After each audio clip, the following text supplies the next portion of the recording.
Uma ótima noite para todos nós. Para aqueles que forem assistir a gravação, um ótimo dia, se tiver de dia, uma ótima tarde, durante a tarde, mas que sejamos envolvidos com a harmonia do Cristo, com a paz de Jesus. Senhor Josias, uma ótima tarde para todos nós, tarde e noite. Então nós vamos começar a partir desse 23º capítulo, já estamos na reta final, faltam mais 2 capítulos, além desse de hoje, para nós fecharmos o nosso estudo sistêmico da obra A Caminho da Luz, de Emmanuel, publicado no ano de 1939. E algumas vezes falei 38, 38 foi quando houve a comunicação da mensagem.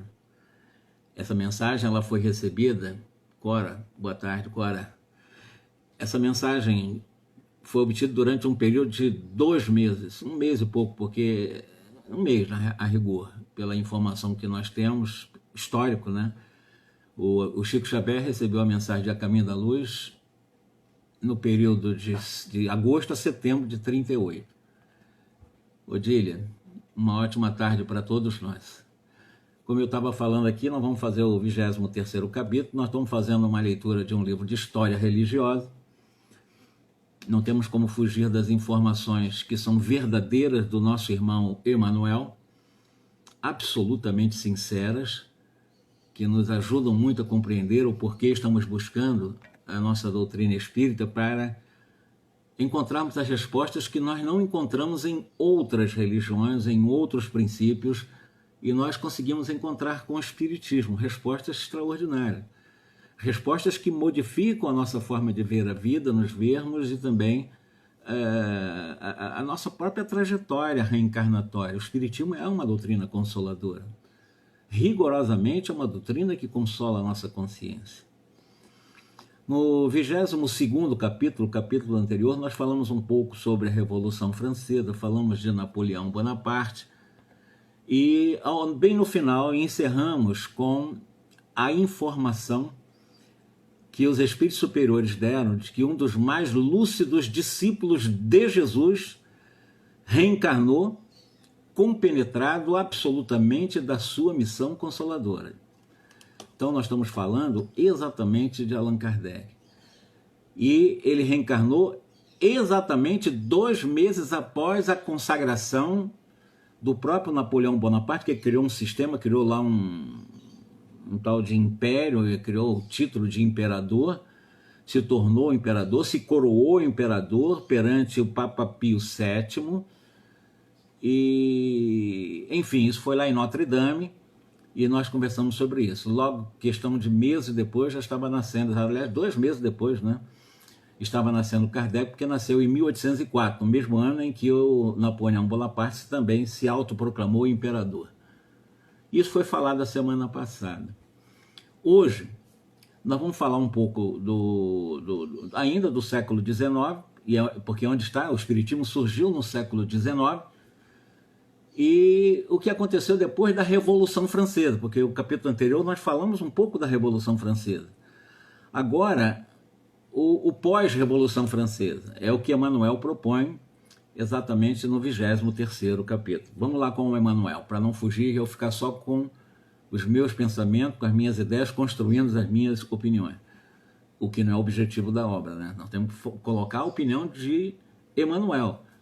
Porque muitas pessoas podem confundir eu como um repassador de ideias, repassador de informações, como se aquelas ideias fossem minhas. Por exemplo, quando ele vai realmente mostrar o que foi a Igreja de Roma. Foi um desastre para a nossa história. Um desastre absoluto para a nossa história. Foi um verdadeiro atraso de vida. Isso é Emmanuel que está falando, não é o Jorge Rez. Ele chega a categorizar a Igreja de Roma ao nível do símbolo da besta apocalíptica, né? Vestida de púrpura, embriagada com o sangue dos santos. Isso ele fala nesta obra. Então, e ele foi, como nós também, muitos de nós fomos da Igreja também de Roma.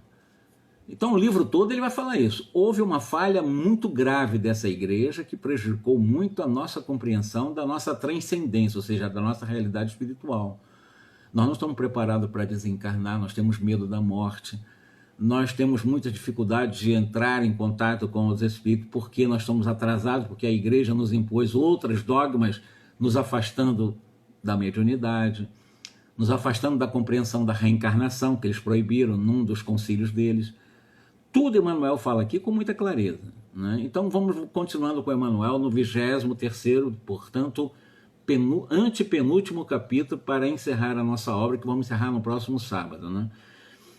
Afastado Napoleão dos movimentos políticos da Europa, porque ele foi exilado em Santa Helena, exatamente por comando dos ingleses, e ele morreu lá em Santa Helena, totalmente só, isolado, um terrível sofrimento de todas as maldades que ele acabou fazendo. Ele fez coisa boa, mas ele fez muita coisa ruim também.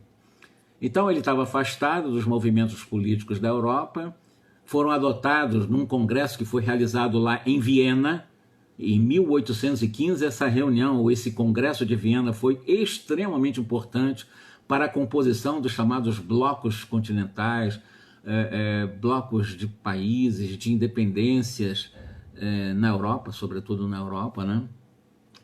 As mais vastas providências para o ressurgimento dos povos europeus. Então foi muito importante esse Congresso de Viena para essa identificação, a reunião dos povos com as suas próprias identidades, formando, fortalecendo os países. A diplomacia realiza memoráveis feitos aproveitando as dolorosas experiências daqueles anos de extermínio e de revolução.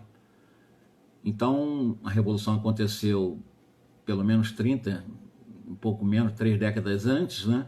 Muita morte, muito enforcamento, muito guilhotinados, muitos esfaqueados, etc. Quer dizer, um ambiente francês cá para nós, né? Muito difícil de compreendermos um ambiente desse para receber uma nova revelação.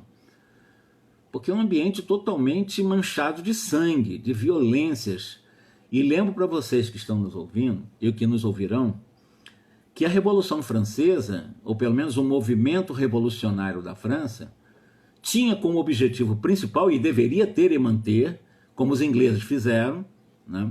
Quando eles criaram um parlamento, tirando o poder central do rei, tiraram a ideia de um rei absolutista, com poderes absolutos, e criaram uma monarquia constitucional, quer dizer, quem comanda, quem governa realmente, o rei apenas reina, mas quem governa e os elaboradores das leis, o parlamento. Essa era a ideia da própria espiritualidade para a França, né? Porque isso aconteceu na ilha britânica.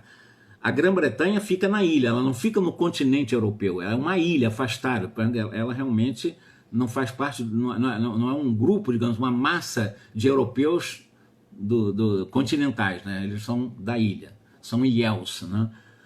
E a ideia era essa, a França conseguir também essa força popular, lembrando que existiam 3 estamentos sociais na época. O primeiro era o rei, a monarquia, né, que eram os nobres, e nós consideramos nobres, inclusive, juízes e outros grandes chamados nomes ligados à nobreza, ou a sociedade de corte, então ligada à nobreza. Tínhamos também os religiosos, que é o chamado clero, os clérigos também, eram outro chamado estamento social, e a base, e o resto na França. O resto era o resto mesmo. O resto, embora já começou a surgir a ideia de burguesia, né? Porque o resto eram pessoas inteligentes, intelectualizadas, pessoas que tinham poder econômico também, algum poder econômico. Você tinha na burguesia a baixa burguesia, a média burguesia e a alta burguesia, embora fosse o resto. Não fazia parte da nobreza e nem do grupo de religiosos. Então foi esse grupo que fez a revolução para democratizar o processo na França e receber o espiritismo. Isso é importante dizer. Tirar esse poder absoluto, porque o rei, ele tinha o poder do próprio Deus, era divinizado. O rei, né, imagina Luís XV divinizado, Luís XVI divinizado, Luís XVIII, eram deuses. Complicado, né? Já tínhamos a iluminação da mente através dos grandes enciclopedistas. Então vão acabar com esse sistema. E isso trouxe resultado prejudicial para a sociedade francesa, porque veio a Revolução com essa ideia de democratizar, e a Revolução estourou, e os radicais, falamos isso na semana passada, ou na última reunião, Os radicais aproveitaram esse movimento de caos e fizeram uma huila, fizeram uma bagunça danada, mataram muita gente, milhares de mortes, etc. Vamos falar agora de Luís XVIII. Luís XVIII, ele era um conde lá da cidade de Provença, da região de Provença, na Itália. Ele era irmão de Luís XVI, aquele que foi enforcado, ou melhor, aquele que foi guilhotinado, junto com a sua esposa, né, a Carlota Joaquina. E houve uma recomposição da monarquia nesse momento, é o que Emmanuel está falando, na reposição ao trono francês, restabelecendo-se naquela mesma época antigas dinastias, ou seja, volta tudo ao que era praticamente. Somente quando sai o Napoleão, aí todo mundo, vamos voltar, aproveitar. Mesmo depois da Revolução Francesa, eles quiseram e puseram exatamente, a partir exatamente do Congresso de Viena, restabelecer o poder dos reis. Virou bagunça, né? Também a igreja é contemplada, a igreja foi contemplada nesse Congresso de Viena, no grande inventário, restituindo-se-lhe os estados onde fundaram o seu reino perecível. Então a igreja recuperou terras, muitos estados inclusive, onde, segundo Emmanuel, onde a igreja de Roma fundara o seu reino perecível, transitório, podre, não tem nada a ver com Cristo. Um sopro de paz reanima aquelas coletividades esgotadas, na luta fratricida, ensejando a intervenção indireta das forças invisíveis na reconstrução patrimonial dos grandes povos. Então, o Emmanuel está falando que essa possibilidade desse arzinho, desse soprozinho de paz, reanimando grupos, né, pessoas, massas, coletividades já cansadas de lutas, né, e dando oportunidade ou ensejando, né, uma intervenção indireta, para não interferir na liberdade coletiva, então uma intervenção indireta dos espíritos superiores, ou das forças invisíveis, né, para a reconstrução do patrimônio material, cultural, dos grandes povos europeus. Muitas reformas, porém, se haviam verificado após os movimentos sanguinolentos iniciados em 1789, que foi a Revolução Francesa. Mormente na França, semelhantes renovações foram mais vastas e numerosas. Além de se beneficiar o governo de Luís XVIII, com as imitações do sistema inglês, aí já está aí a questão de uma monarquia parlamentar, uma constitucional, não é uma monarquia absolutista, isso é importante dizer, foi uma conquista também da Revolução, né? Então vários princípios liberais da Revolução foram adotados, então já mudou um pouco o cenário. Na época de Luís XV e Luís XVI era diferente, era o rei com poderes absolutos, era o chamado regime da monarquia absolutista. Nesse momento, após a Revolução e com a queda também de Napoleão Bonaparte, lembrando que Napoleão se projetou para defender o solo francês contra as invasões daqueles reis absolutistas que estavam contra a Revolução Francesa, ele conseguiu mostrar a sua estratégia, né, de militar, que eu lembro aqui, eu cheguei a citar isso, que o Napoleão Bonaparte, eu tenho a convicção, como o próprio Emmanuel afirma, que ele é a reencarnação de Júlio César, foi aquele grande imperador, né, foi o primeiro imperador, ele foi um grande general, e reencarnou também na condição de Napoleão Bonaparte. Tais como a igualdade dos cidadãos perante a lei, aí são conquistas importantes, né? Os princípios liberais da Revolução foram adotados como igualdade dos cidadãos, porque a bandeira da Revolução Francesa era a liberdade, igualdade e fraternidade. A gente não viu isso durante um bom tempo em que os revolucionários e os convencionais da Revolução aplicaram muita morte. Então, cadê liberdade, cadê igualdade, cadê fraternidade? Nada. Mas deixaram algumas, pelo menos, alguns princípios liberais, né, dessa Revolução. E está aí a questão da igualdade dos cidadãos perante a lei, a liberdade de cultos, isso é muito importante, né, não está chumbado a Igreja de Roma, que era poderosa demais, mas já não tinha mais ligação com a Igreja de Roma, estabelecendo-se a par de todas as conquistas políticas e sociais, um regime de responsabilidade individual no mecanismo de todos os departamentos do Estado. Ou seja, você dá a liberdade ao indivíduo, a cidadania, mas, ao mesmo tempo, você atribui a ele, né, você dá para ele as atribuições de responsabilizar-se como indivíduo nos mecanismos de toda a sua vida na sociedade. Ele é responsável também diante da sua liberdade, que ele conseguiu como cidadão, mas é responsável também pelas escolhas erradas, prejudicando o direito do outro cidadão. Então, você tem liberdade, que você tem os seus direitos, e o seu direito vai no limite onde começa o meu direito. Se você ultrapassa o limite do meu direito, você estaria transgredindo e você seria responsável por essa transgressão dentro dessas conquistas, desses princípios liberais. A própria igreja, habituada a todas as arbitrariedades na sua feição dogmática, nós estamos falando da igreja de Roma, reconheceu a limitação dos seus poderes, então ela teve que assumir, não, agora não temos tanto poder assim, depois da Revolução Francesa, né? Junto das massas, junto do povo, resignando-se com a nova situação, ou seja, ou você aceita ou aceita. A igreja não tinha mais poder, como tinha antes da Revolução Francesa na França. Agora vamos falar, a maioria dos povos do planeta, acompanhando o curso dos acontecimentos, procurou eliminar os últimos resquícios do absolutismo, ou seja, onde tinha rei com poderes absolutos, os povos se movimentaram, né, tendo como reflexo a própria Revolução Francesa, que acabou com essa ideia de rei com poderes divinos, e a ideia foi essa, né, procurar eliminar esses últimos resquícios do absolutismo dos tronos, aproximando-se dos ideais republicanos, que é muito diferente de uma monarquia, ou instituindo o regime constitucional, uma monarquia constitucional como fizeram os ingleses já há muitos anos, bem antes da Revolução Francesa, com a restrição de poderes do soberano. Então o soberano ele reina, mas não governa, como é na Inglaterra. A rainha é só uma figura de retórica, muito famosa e tal, mas ela não governa. Quem governa é o primeiro-ministro. Então se estabeleceu ali um regime muito interessante que você limita o poder desse rei, esse rei já não tem poder divino, o que ele assina já não tem essa força toda, e quem comanda também são os parlamentares, etc. A América, a gente vai falar agora da América, destinada a receber as sagradas experiências da Europa para a civilização do futuro, busca aplicar os grandes princípios dos filósofos franceses à sua vida política, caminhando para a mais perfeita emancipação. Então ele vai falar aqui um dado histórico que antecede a Revolução Francesa, que ele vai falar exatamente dos americanos, das colônias americanas, que conheceram, né, os filósofos franceses, os enciclopedistas ou os iluministas, e eles procuraram adaptar a vida deles, né, influenciado por esses filósofos, né, para a emancipação da metrópole. A metrópole era Londres, a metrópole era exatamente na Inglaterra. Eles pagavam imposto demais lá, estavam cansados de pagar imposto para a metrópole, como nós também acabamos pagando. Boa parte da nossa reserva de ouro foi tudo para Portugal, que foi para a Inglaterra. Porque Portugal devia tanto para os ingleses, que todo o ouro que foi tirado do Brasil, especialmente das Minas Gerais, foi tudo passado para os ingleses, porque os portugueses não conseguiram administrar isso. Tiveram que pagar as suas dívidas, né?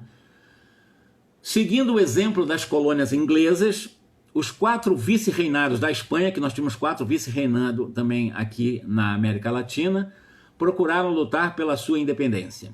Então existiam em toda a América Latina, desde a Colômbia até o Chile e outras regiões da Argentina também, eles procuraram a independência deles daquela forma. Como o Brasil também acabou procurando a sua independência lá com Dom Pedro I, né? Falamos um pouco sobre isso. Então, no México, os patriotas não toleraram outra soberania além da própria e no sul, ou seja, o rei vai para longe e nós é que somos soberanos. Com a ação de Bolívar na América do Sul e com as deliberações do Congresso de Tucumã em 1816, proclama-se a liberdade política das províncias da América Meridional, onde tinham realmente parte desse vice-reinado espanhol.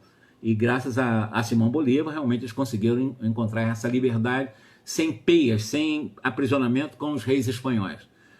No Brasil, o Brasil, em 1822, nós conhecemos bem a nossa história, né, erguia igualmente o seu brado de emancipação com Pedro I, sendo digno de notar-se o esforço do plano invisível na manutenção da sua integridade territorial. É muito importante dizer que a espiritualidade, com a emancipação, os espanhóis estavam absolutamente obcecados por parte, depois do Tratado de Tordesilhas, de boa parte do norte do Brasil. E eles queriam aquilo dali, né? Eles já tinham Argentina, já tinham toda a América Latina e queriam parte do Brasil. Quem é que protegeu então o território? Segundo Emanuel, é digno de notar-se o esforço no plano invisível na manutenção da integridade territorial do brasileiro. Quem é que manteve então a integridade do nosso vasto território brasileiro? Foi a espiritualidade. Senão nós vamos perder parte do nosso território para os espanhóis. Isso sem contar que os holandeses aqui invadiram, os franceses também estavam invadindo. Mas quem manteve, né, que deu força para os portugueses manter esse território, como diz Emmanuel aqui, foi a espiritualidade, né, comandada por Jesus. Quando toda a zona do sul, quando toda a zona sul do continente se fracionava em pequenas repúblicas, atento à missão do povo brasileiro na civilização do porvir, o povo brasileiro ou o território brasileiro foi mantido absolutamente incólume, ou seja, ninguém vai dividir o Brasil. O Brasil vai ser mantido em sua integridade, mesmo após a emancipação, considerada emancipação política, com o brado de independência de Pedro II, que mais tarde entregou, quando ele voltou para Portugal, para o seu filho, o Pedro I, que eu falo que fez o brado de independência Pedro I, deixou para o seu filho, Pedro II, né, o comando, né, do Império, chamado Império, né?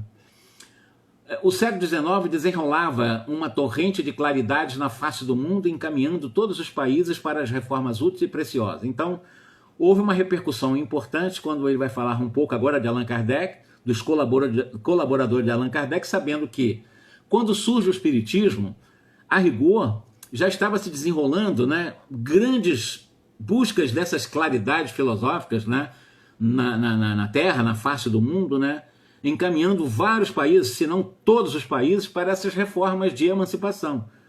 Não ficar preso à metrópole, né, como colônias escravizadas. As lições sagradas do Espiritismo iam ser ouvidas pela humanidade sofredora. Então, até o Espiritismo surgiu no momento propício dessas emancipações, da consolidação dos estados também na Europa, considerando que a França foi preparada para receber o Espiritismo, embora toda aquele cenário de sangue que a Revolução proporcionou e todos os males que contraiu para si, como um processo de dívida perante as leis de Deus, que Napoleão também acabou trazendo para o povo, porque o Napoleão ele disseminou muito morticínio, muita violência, muita barbaridade que Napoleão fez fora da França. Isso trouxe consequência para a França, evidentemente. Continuando aqui, Jesus, na sua magnanimidade, repartiria o pão sagrado da esperança e da crença com todos os corações. Todavia, na sua missão de esclarecimento e consolação, fazia-se acompanhar de uma pleiade de companheiros colaboradores cuja ação regeneradora não se manifestaria tão somente nos problemas de ordem doutrinária, mas de todos os departamentos da atividade intelectual do século XIX. Eu estou falando aqui de simplesmente Hippolyte Léon Denisard Rivail, o professor Rivail, que teve, depois da consolidação do Espiritismo na Terra, o seu nome alterado para Allan Kardec, que foi uma das suas encarnações como antigo celta, como antigo druida, que ele teria sido um sacerdote entre os druidas, né? E que isso foi rememorado, revelado para ele, e utilizou um nome que tinha sido dele mesmo. Então ele não estava sozinho, como diz aqui, né? Ele foi acompanhado de uma pleiade, de um grupo muito grande de companheiros colaboradores para essa perspectiva de manifestação de regeneração, né? Para buscar a paz entre os homens, e o Allan Kardec teve essa missão.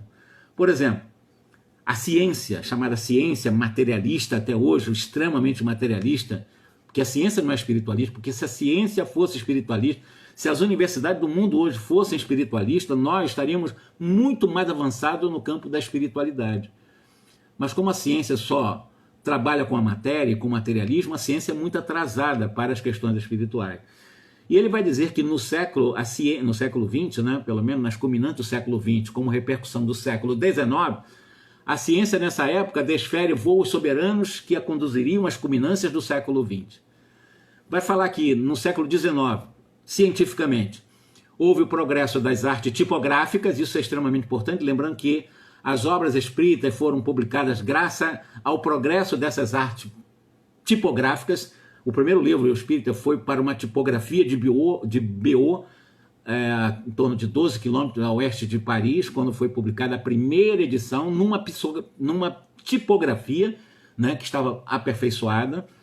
E ele vai dizer isso, Emmanuel vai dizer isso, o progresso da arte tipográfica consegue interessar todos os núcleos de trabalhos humanos, fundando-se bibliotecas circulantes, revistas, jornais, facilidade de comunicações com o telégrafo, que também foi criado no século XIX, as vias férreas que também surgiram a partir de Fulton, que criou também, ele inventou, né, o chamado motor a vapor, Estabelece o intercâmbio direto dos povos, quer dizer, quando você melhora as vias férreas e quando você também facilita através das comunicações, através do telégrafo que foi inventado no século XIX, você consegue um intercâmbio mais rápido entre as pessoas, mesmo que seja do século XIX. Mas o intercâmbio foi mais direto entre os povos. A literatura, ele vai falar da literatura do século XIX, como esses colaboradores de Allan Kardec. Enche-se de expressões notáveis e morredoras. O laboratório afasta-se de... Olha que frase interessante de Emmanuel. O laboratório estava preso, algemado, escravizado à Igreja de Roma. E no século XIX, depois da Revolução Francesa, o laboratório, o cientista, ele consegue se livrar da Igreja de Roma. E é o que ele está dizendo aqui. O laboratório afasta-se definitivamente da sacristia, intensificando as comodidades da civilização. Porque enquanto estava na mão da sacristia, isso é simbólico, é metafórico, enquanto estava na mão dos grandes da hierarquia, né, do chamado clero, o alto clero, a ciência não podia, aliás, lembramos do próprio Dalton, ele não pôde fazer muito, ele era um grande médico e acabou partindo para o misticismo, para o esoterismo, para a alquimia, por causa da igreja, que não permitia as pesquisas.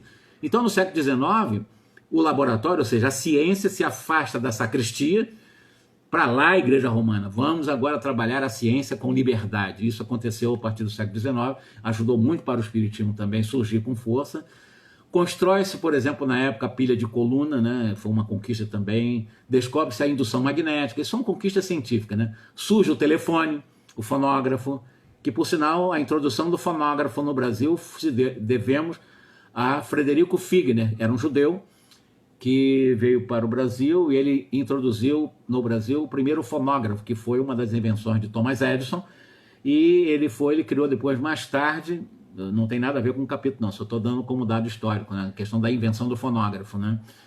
Ele acabou criando uma fábrica de disco no Brasil chamada Odeon, o Frederico Figner, né? Aquele que foi diretor da Federação Espírita Brasileira, e ele, quando desencarnou, deixou uma herança para os artistas, os cantores que gravavam na Odeon, que era a sua fábrica. E, como um detalhe importante, é dizer que, quando ele desencarnou, deixou a sua mansão para os artistas pobres, para os artistas que não pudessem se manter, né? Essa doação de Frederico Figner, que é o nosso famoso irmão Jacó do livro Voltei, é até hoje a chamada Casa dos Artistas, né? Todos os artistas da Globo, qualquer televisão, quando estão na velhice e não tem ninguém para amparar, eles vão para a Casa dos Artistas. Aquela Casa dos Artistas, quem doou foi o Frederico Figner. Como eu disse, era um judeu muito importante, famoso, introduziu o fonógrafo e de alguma forma, realmente, devemos algumas coisas interessantes para ele. Bom, aparecem os primeiros sucos no campo da radiotelegrafia, no século XIX ainda. Encontra-se a análise do espectral e a unidade da energia física. Ele vai dizer muitas coisas científicas no campo da ciência, dos laboratórios. Estuda-se a teoria atômica no século XIX. Imagina, o espiritismo surgiu nesse momento. Como falou lá o Emmanuel, os colaboradores de Allan Kardec também na área da ciência. A ciência se libera da sacristia, ou seja, se libera do clero, né, da igreja romana, e agora com liberdade se consegue encontrar, chegar a tudo isso. Inclusive a teoria atômica, né? A fisiologia, assenta as bases definitivas com a anatomia comparadas no campo da medicina, tudo conquista do século XIX. As artes, né, atestam uma vida nova, a pintura, a música denunciam um elevado sabor de espiritualidade avançada no século XIX. A dádiva celestial do intercâmbio entre o mundo visível e o invisível chegou ao planeta nessa onda de claridades inexprimíveis. Então, os espíritos começaram a comunicar com os homens de uma forma mais direta a partir desses momentos, desses grandes inventos que chegaram ao apogeu no século XX. Mas foi no século XIX que começaram essas invenções, né? Depois da Revolução Francesa, obviamente. E como dádiva celestial, como diz aqui Emmanuel, né, esse intercâmbio entre o homem e os espíritos acabou realmente se criando uma onda que ele chama de claridades sem expressão. Nós não temos que coisa maravilhosa. Exemplo, nós sabemos que as primeiras manifestações dos espíritos, através de uma forma bem sistemática, aconteceu em Hydesville, nos Estados Unidos, com as chamadas Irmãs Fox, antes do espiritismo surgir na Terra, né? E também antes do espiritismo ser consagrado e publicado através da primeira obra, que é o Livro dos Espíritos, com Allan Kardec, os espíritos já estavam se comunicando, obviamente, foi por aí, por isso que surgiu o espiritismo, né? Estavam se comunicando já também na Europa, pelas mesas girantes e outros médios de efeitos físicos. Lembrando que nesse período também tem o William Crookes pesquisando em nome da física, em nome da ciência, né? E chegando a conclusões científicas maravilhosas da imortalidade. Tudo no momento em que surge o espiritismo, em que Allan Kardec assume o seu compromisso de ser o vanguardeiro do Consolador para o homem. Então, o Consolador da humanidade, segundo as promessas do Cristo, o Espiritismo vinha esclarecer os homens, preparando-lhes o coração para o perfeito aproveitamento de tantas riquezas do céu. Quando o Emmanuel fala a caminho da luz, nós vamos buscar no Consolador da humanidade exatamente essa luz plena da consciência humana, né? Que de acordo com a promessa de Jesus há 2000 anos, o que ele disse? Que ele não nos deixaria órfãos e que ele enviaria outro Consolador. Não era ele, seria um outro Consolador que esclareceria-nos tudo sobre tudo, ficaria conosco para sempre. Por que para sempre? Porque no momento que nós pegamos e aprendemos e compreendemos os princípios espíritas, eu posso reencarnar 1 milhão de vezes para frente, eu nunca mais perderei esses princípios. Nunca ninguém vai me provar que a reencarnação não é um fato real. Então é um princípio que o Espiritismo veio trazer para nós com muita clareza, em que mesmo que eu na outra encarnação reencarne entre muçulmanos, entre materialistas, seja lá onde for ou fora da Terra, esse princípio que eu assimilei da reencarnação eu nunca mais perderei. Por isso que Jesus diz, o Consolador ficará conosco para sempre. Nunca mais deixaremos de compreender os mecanismos da reencarnação. Eu estou dando um dos exemplos, existem outros exemplos. A reencarnação para mim é básico, né? E continua ainda, fala das ciências sociais, no 23º capítulo. O campo da filosofia não escapou a essa torrente inovadora. Aliando-se às ciências físicas, não toleraram as ciências da alma, o ascendente dos dogmas absurdos da igreja. Por quê? Porque a igreja, quando você sai da sacristia, os cientistas, eles começaram realmente a criar uma capa de materialismo, sobretudo a ciência física, ou a própria física. Porque eles não toleravam exatamente você estudar espírito como a igreja de Roma ensinava. Que espírito doido é esse? Um espírito que vai para o inferno, um espírito que vai para o céu, um espírito que você consegue pagar, tirar do inferno e botar no céu se você der dinheiro para a igreja, que aconteceu e Martim Lutero lutou, bateu contra, né? Esse tipo de espiritualismo é muito estranho, então o cientista não aceitou isso. Por isso se justifica que a ciência física, né, acabou não tolerando, né, e você falar em ciência da alma. Para o cientista de hoje, não existe ciência da alma. O materialista não aceita a sobrevivência. Infelizmente, nós devemos isso à Igreja de Roma, com certeza, né? Como diz aquele, graças aos absurdos da Igreja de Roma. As confissões cristãs atormentadas e divididas viviam nos seus templos um combate de morte. Longe de exemplificarem aquela fraternidade do Divino Mestre, entregavam-se a todos os excessos do espírito de seita. Então, o que virou foi exatamente seitas e mais seitas, as pessoas se entregando a todos os excessos, a essas seitas que foram surgindo. A filosofia recolheu-se então no seu negativismo, se tornou materialista, negou tudo do espírito, né? Transcendente, aplicando-se às suas manifestações os mesmos princípios da ciência racional e materialista, ou seja, a própria filosofia, como filosofia que poderia pensar no homem imortal, como o homem que tem alma, como Platão fez, como Sócrates o fez, como o próprio Aristóteles fez, os pais do pensamento da filosofia eram espiritualistas, sim. De repente a filosofia se tornou materialista. A filosofia de hoje ela é materialista, profundamente materialista. Como diz Emmanuel, a filosofia recolheu-se então no seu negativismo transcendente por causa da Igreja de Roma, né? Aplicando às suas manifestações os mesmos princípios da ciência racional, aquela que vai para o laboratório é aplicada na filosofia também. Ele vai falar de Schopenhauer, que era um filósofo alemão, né? E vai mostrar que ele era uma dessas demonstrações eloquentes do seu pessimismo, ele era um pessimista. Aliás, como ele também, Nietzsche era pessimista, acabou morrendo num sanatório. E as teorias de Spencer também, e de Augusto Comte, né? O Augusto Comte ele é considerado o pai da sociologia moderna, né? Esclarece as nossas assertivas, não obstante a sinceridade com que foram lançadas no vasto campo das ideias. Então esses cientistas foram sinceros, mas eles negaram a possibilidade de se aproximar da espiritualidade, exceto Augusto Comte, porque no final ele criou até uma religião. né? Porque o positivismo, ele aceita tudo que você mensura, tem que mensurar para ser uma ciência positiva. Mas no final da vida, o Augusto Comte criou uma religião, quer dizer, entrou na mais absoluta contradição dentro do positivismo que ele criou. A Igreja Romana era culpada de semelhantes desvios, diz Emmanuel aqui. Dominando a ferro e fogo, conchegada aos príncipes do mundo, aos reis, não tratara de fundar um império espiritual nos corações à sua sombra acolhedora.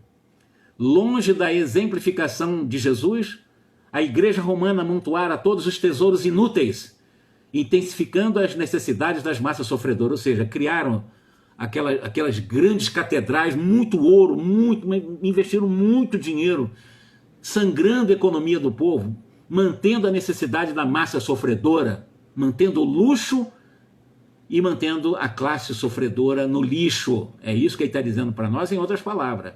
Longe da exemplificação do Nazareno, a Igreja de Roma amontoara todos os tesouros inúteis do ouro, nas igrejas cheias de ouros, né? Intensificando a miséria, as necessidades das massas sofredoras. Então trouxe miséria. O que a Igreja Romana fez foi trazer miséria, nada mais, nada menos do que isso.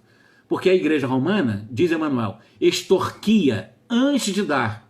Você tira dízimo, tira isso, tira dinheiro, tira terra, ou então vendendo perdão, fazia extorsão o tempo todo. A Igreja extorquindo o tempo todo, é o que diz Emmanuel neste capítulo. Conservando a ignorância da massa, quer dizer, quanto mais ignorante é a massa, mais você tem massa de manobra, o pessoal diz amém, bate cabeça, vai se confessar, você tem escravizado na igreja. É isso que aconteceu realmente na história da Igreja de Roma. Então, extorquia antes de dar, conservando a ignorância do povo, em vez de espalhar a luz do conhecimento. Então, eles tinham interesse de manter o povo ignorante. Porque quanto mais ignorante a massa, o povão, mais eles têm poder. E a massa que vai pegar arma para defender a igreja durante a Idade Média fizeram muito isso. A tarefa do missionário, vai falar Allan Kardec, a tarefa de Allan Kardec era difícil, a tarefa de Allan Kardec era complexa, diante de todos os estragos que a Igreja de Roma fez. Competia-lhes reorganizar o edifício desmoronado da crença. Quem desmoronou a crença humana? A Igreja de Roma. Reconduzindo as civilizações às suas profundas bases religiosas. Então, competia a Allan Kardec reorganizar o edifício desmoronado da crença, reconduzindo a civilização às suas profundas bases religiosas. Atento a missão. Aliás, é interessante quando vai falar sobre reconduzir a civilização nas suas profundas bases religiosas, ele está dando ênfase ao aspecto religioso também do Espiritismo. Isso é bom nós destacarmos aqui, né? Porque o Espiritismo não é religião, pode não ser, e não é mesmo religião, como essas religiões com sacerdotes, cardeais, ganhando salário, claro que não. Mas é um convite para a nossa religiosidade o tempo todo. Então tem princípios religiosos. Você orar é um princípio religioso. Quando nós fazemos uma prece, nós estamos fazendo exatamente um manifesto religioso, queira ou não queira. Agora os laicos, dentro do nosso famigerado movimento espírita brasileiro, um tais de laicos, eu estou fazendo aqui uma crítica, eles não aceitam você se conversar com laicos. Existem vários laicos aqui, dizem espíritas laicos, né? Não aceitam Jesus. Se você tentar pedir, fazer uma reunião, uma live com ele, para fazer uma prece, eles não fazem. Quem fazer prece? Não aceita fazer prece. Porque eles acham que o Espiritismo não tem nada a ver com a nossa religiosidade. Tem tudo a ver. Espiritismo tem tudo a ver com a nossa religiosidade. Tudo. É uma ciência espiritual, uma ciência religiosa também. Isso é Allan Kardec que fala. Então, queira esses cidadãos ou não queira, problema deles. Eu não estou sendo antifraterno, porque a Igreja de Roma errou muito, e eles são revoltados contra a Igreja Romana, contra o catolicismo, né? E ficam inventando no meio espírita exatamente. Não, o espírito não precisa rezar, o espírito precisa orar, o espírito precisa tomar passe. Não, o passe é uma transfusão de energia magnética, como diz Emmanuel no livro Consolador. Se é transfusão de energia, então é uma coisa importante. Muita gente às vezes está com problema de sangue, precisa de transfusão de sangue. Então quem disse? Não deve virar ritual, mas é uma transfusão de sangue. Quando ritualiza, que não é bom, mas que o passe é importante, com certeza. Eles não aceitam também não, tá? Então, aliás, eles não aceitam a obrigatoriedade do passe. Mas ninguém aceita a obrigatoriedade do passe. Nós aceitamos o passe porque é uma transfusão de energia, aí ponto. Atentos à missão de concórdia e fraternidade da América, o plano invisível localizou aí as primeiras manifestações tangíveis do mundo espiritual, no famoso lugarejo de Hydesville, como eu falei, na América do Norte, né, provocando os mais largos movimentos de opinião.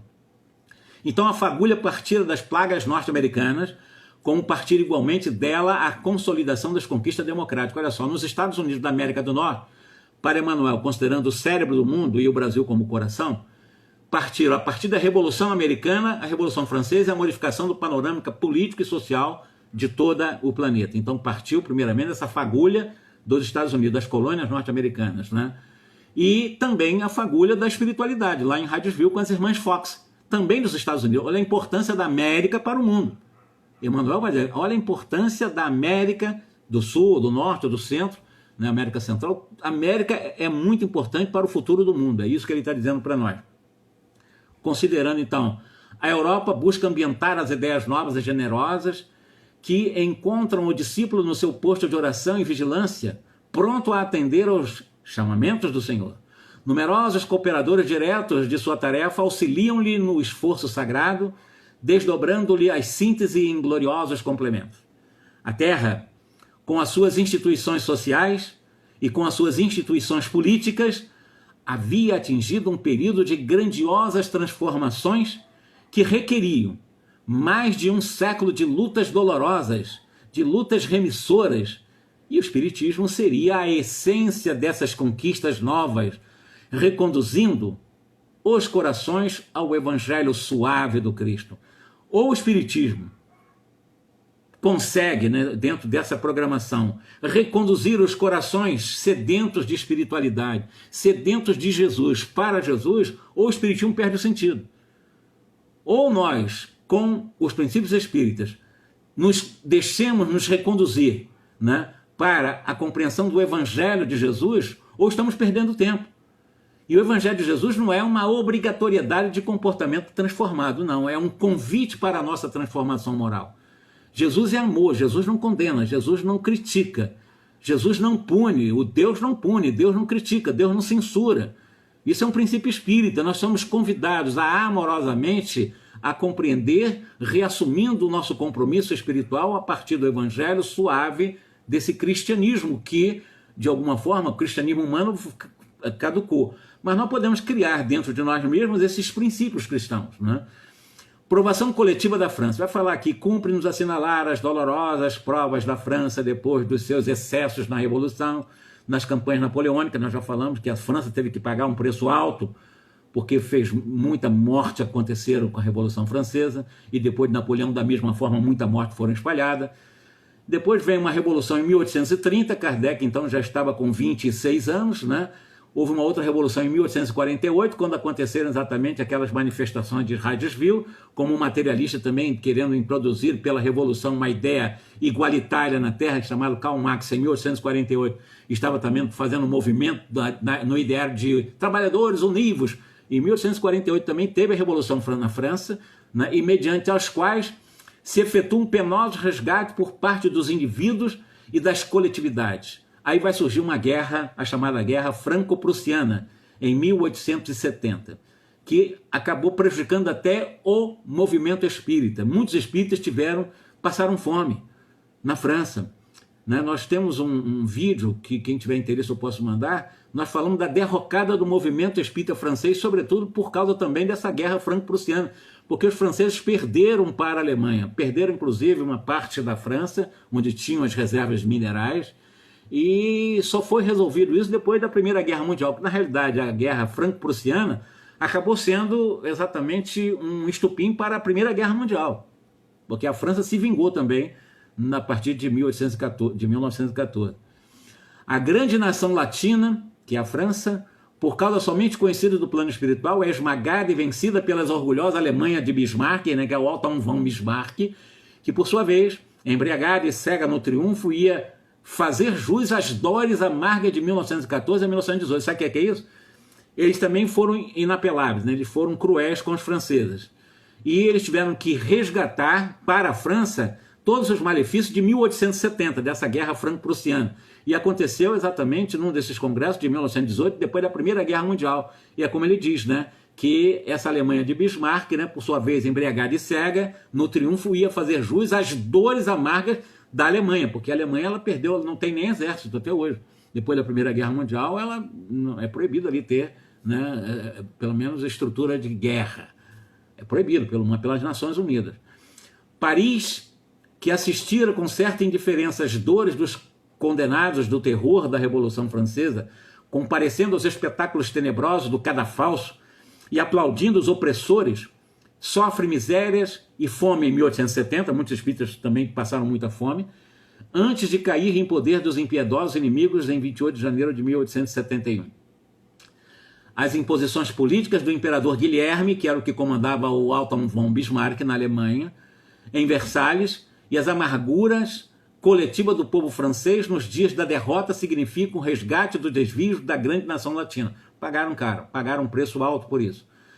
Vai falar das provações da igreja, aproximando do ano de 1870, que assinalaria a falência da igreja com a declaração da infalidade papal, lembrando que com o Papa declarando-se a sua infalibilidade em 1870, quando surge o Estado da Alemanha, quando surge o Estado da Itália, o Papa está dizendo que era infalível, né? O que acontece? A própria Igreja Católica ou a Igreja Romana experimenta provações amargas e dolorosas. Exaustos de suas imposições, todos os povos cultos da Europa não enxergam nas instituições católicas senão escolas religiosas. Nada mais do que isso, né?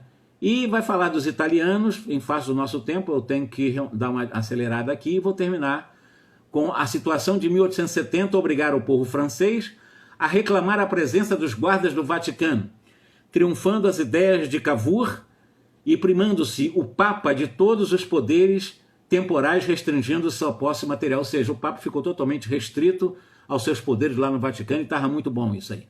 Começa então com Pio IX, a grande lição da igreja. O período das grandes transformações estava iniciado, e ela, a Igreja de Roma, que sempre ditara as ordens aos príncipes do mundo, na sua sede de domínio, ia tornar-se instrumento de opressão nas mãos dos poderosos. Observava-se um fenômeno interessante. A igreja, que nunca se lembrava de dar um título real à figura do Cristo, assim que viu desmoronarem o seu poder, os seus tronos do absolutismo, com as vitórias da República e com as ideias também liberais, construiu o quê? A imagem do Cristo Rei para o cume dos seus altares. Quer dizer, a própria igreja, malandramente, me perdoe o termo, né? Perdeu todo o reinado, mas quis fazer do Cristo um outro rei. Aí criaram essa imagem do Cristo Rei para os seus altares. Até hoje tem o tal do Cristo Rei, apenas como... Porque o poder da igreja se desmoronou. Os tronos dos reis absolutistas, que onde tem absolutismo tem a igreja. A igreja é poderosa no absolutismo. Foi assim a história toda, desde a Idade Média. Então, com as vitórias da República, né, do liberalismo e do direito, a igreja resolveu criar um outro rei. Já que os reis absolutistas eles não têm mais nas mãos para dominar, vamos dominar agora um tal de Cristo Rei. Criaram a imagem do Cristo Rei para o cume dos seus altares. Jorge? Não, Emmanuel está falando isso. Então, na próxima quarta, vamos falar do Espiritismo e as grandes transições, né? Nós vamos falar da extinção da escravatura, dos cativeiros. Nós vamos falar um pouco, porque é um livro também de história, vou falar do socialismo, como é que realmente Emmanuel analisa a questão socialista, né? Ele vai falar do restabelecimento da verdade com a nossa doutrina espírita e, ao mesmo tempo, ele vai culminar essa 24ª penúltima lição, né? Com, além da defecção da Igreja Católica, ele vai mostrar exatamente que essas lutas renovadoras do século XX vão surgir exatamente no horizonte, lutas renovadoras para um novo mundo. Lembrando, antes de terminar aqui, que Emmanuel faz um aviso de que a espiritualidade superior, o espírito puro, Jesus, essa falange de espíritos angélicos se aproximou da Terra por 2 vezes. A primeira, quando da formação da Terra, 4 bilhões e 500 milhões de anos atrás. E a segunda, quando eles programaram a vinda de Jesus há 2000 anos. A terceira vinda dessa falange de espíritos angélicos que comanda o sistema solar está ocorrendo ou já ocorreu, porque Emmanuel, nesse livro, ele diz que eles estavam se preparando para reunir-se pela terceira vez para decidirem os destinos da Terra. Aí a gente vê uma pandemia, a gente vê o que está acontecendo, porque Emmanuel faz essa previsão antes da Segunda Guerra Mundial. Então surgiu uma Segunda Guerra Mundial, depois da Segunda Guerra Mundial nós temos o mundo da virtual, como nós estamos conversando aqui, o mundo tecnológico, totalmente diferente. Então a espiritualidade já fez uma previsão nas diretrizes do rumo futuro da Terra a partir dessa terceira reunião, que nós vamos falar um pouco na próxima reunião, ok? Boa noite a todos, então, que Jesus nos abençoe, cada família aqui, e que nós possamos, em nome do Cristo, realmente ter um excelente final de sábado e um domingo estupendo, Muito obrigado. E também eu anoto aqui a presença da minha querida amiga e a minha inspiradora, Marta Antunes, fundadora do PAI, que com muita honra chegou embora agora, né? Nós registramos a presença dela. Muito obrigado, Marta. Como nós encerramos, uma boa noite a todos.